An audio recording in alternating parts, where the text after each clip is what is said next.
All right, so now we're gonna look at our guard passes that are out there on the board. So we have the same side knee pass, cross knee pass, and double under pass. So we'll start with the same side knee pass. I'm not gonna show you a bunch of different ways on how to open the guard. I'm just gonna show you one basic way that I like. So I like to have staggered hand placement. So I put one hand with my palm right in the shelf of his rib cage. I drive my other elbow back so that the bottom of my forearm is on top of his leg, and this hand is controlling his hip. I want to make sure I have my elbow on the inside of his leg. Now, my left leg is going to now widen, so I create base to that side.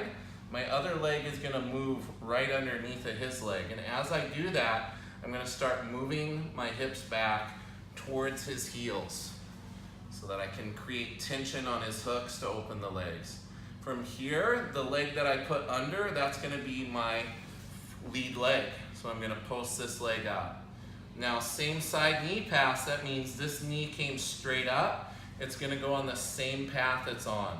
It's not gonna cut across his center line. So it's gonna be here. I'm gonna drive that leg over the top. My knee is gonna go to the mat, and I'm gonna keep my instep hooked over the top of his leg. So as I go here, I'm driving that knee, keeping the instep hooked over on this side. My arm is gonna hug his head, my other foot is gonna step up, and I'm gonna reach under his leg, scooping it up.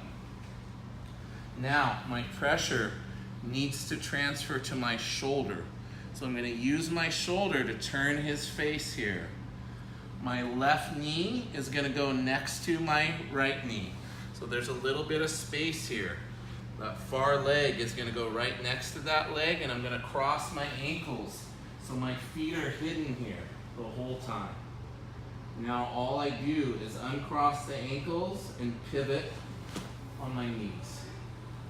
Now I can establish a good side control position here, chest to chest with my partner. So basic guard break we can do, staggering my grips, keeping the forearm on the inside of his leg.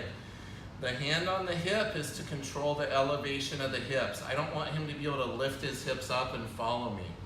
The hand that's in the shelf of the rib cage is preventing him from sitting up. Go ahead and sit up, Scott. It's gonna be a little harder for him to reach me. Also, if I keep his hip down, harder for him to follow and keep his guard locked. I wanna be creating space. His idea is to not allow me any space. So I have these frames in place that when I start moving, I'm gonna create tension on his hooks and pop that guard open. So my left knee, if I have the left hand on his hip and that arm inside, left knee is gonna widen to create space. It moves just like a windshield wiper there. I have the tension here on the inside of the leg. My other leg is gonna go underneath. I take a step back again with that leg. Now I drive my bottom towards my heels to pop the guard. My right knee is already forward, so that becomes my lead leg. It comes straight up. At this point, I'm very wide inside of his legs. He shouldn't be able to close his guard back up on me. This knee is gonna come straight over the top. As I dive here, I'm posting my leg. I'm hugging underneath his head. I'm gonna scoop underneath the leg as well. Now, my trailing leg is gonna go over. My knees are next to each other here. My ankles are crossed. So I have both knees on the same side of his hip.